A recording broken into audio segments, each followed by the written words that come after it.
बिहारी सतसही है उसके बारे में देखेंगे। इससे पहले हमने बिहारी जीवन परिचय देखा है, उसके 2 पद कंप्लीट कर लिए हैं। आज देखिए बिहारी सतसही में तीसरा पद। इससे पहले हम रिवाइज करते हैं जो बिहारी जीवन परिचय पढ़ा था।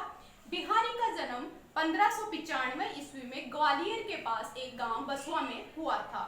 इनके जो पिता थे वह भी राज दरबारी कवि थे और इसीलिए यह भी एक दरबारी कवि थे। ये राजा आमेर के राजा मिर्जा जयसिंह के यहाँ दरबारी कवि थे। जब राजा जयसिंह का नया नया विवाह हुआ तो वह अपनी पत्नी के पास ही रहने लगे और महल में ही रहने लगे और राजकाज का जो कार्यभार था वह भूल चुके थे। उन सब से जनता इतनी परेशान थी क्योंकि उनकी सुनवाई नहीं होती थी, उनके जो दुख दर्द थे उन्हें नहीं सुना जाता था। तो राजा की सुख सुविधा में इतने लीन हो चुके थे वो कि अन्य गतिविधियों से वंचित हो गए थे। तो उन सब के लिए बिहारी ने सतसही की रचना की और सतसही में 700 दोहे माने गए, इसीलिए इनका नाम सतसही रखा गया। राजा के द्वारा सतसही की रचना करने पर बिहारी को प्रत्येक दोहों पर एक सोने की मोहर दी जाती थी। इसीलिए सतसही में प्रत्येक दोहे हैं वो शिक्षा पद है और राजकाज के कार्य में जिन जिन चीजों का ध्यान रखना चाहिए उन सब शिक्षाओं से संबंधित है। तो देखिए सतसही के दोहे, अभी तक हमने 2 दोहे देख लिए। तीसरा दोहा देखिए। तीसरे दोहे में यहाँ बिहारी इस बात से को इसी के साथ ही बिहारी सतसही में कहा गया है कि जो सतसही के दोहे जू नावक के तीर देखन में छोटे लगे घाव करे गंभीर, यानी नाव को चलाने के लिए जो तीर होती है सहायता के लिए वह देखने में बहुत ही सामान्य सी होती है लेकिन सागर नदी समुद्र पार आसानी से करवा देती है।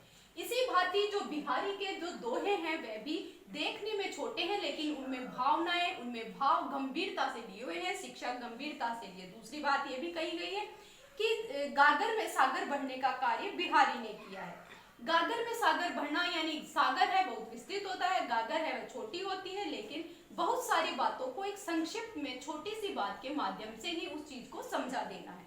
दूसरी बात इनके लिए ये कहा गया है कि ये रीतिकाल के कवि थे। रीतिकाल में मेन चीज जो होती है वो ये होती है कि इसमें नायक और नायिका का नक्सिक वर्णन किया जाता है। रीतिकाल में नायक और नायिका का ही वर्णन किया जाता है। यहाँ इसी बात के लिए ये रीतिकाल के कवि माने गए हैं। अब इनका जो तीसरा दोहा है वह हम देखेंगे।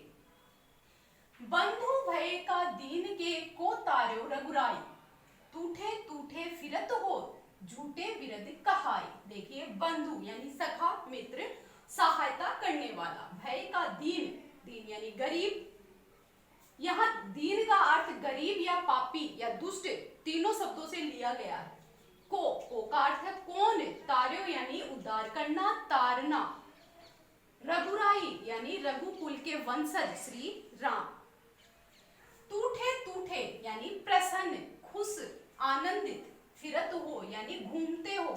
झूठे, झूठ में ही तुमने भ्रम पाल रखा है। विरद, विरद का अर्थ है यश या कीर्ति। कहाई यानी कहना।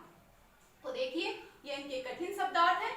इसके बाद में बंधु भय का दीन है। अब यहाँ बिहारी क्या करता है कि ईश्वर रघुराई अर्थात ईश्वर राम को ही अपनी चतुर भरी बातों से प्रभावित करते हुए इस दोहे की रचना की गई है। किस प्रकार से?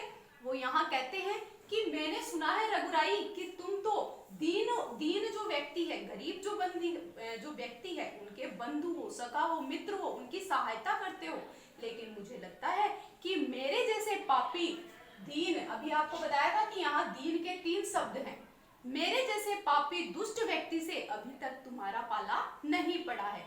मैं तो जब मानूं तुम्हें ईश्वर जब तुम मेरा उद्धार करके दिखाओ, अर्थात अपनी चतुर भरी बातों से ही स्वयं ईश्वर को ही चुनौती दे रहे हैं। देखिए यहाँ अब व्याख्या देखिए।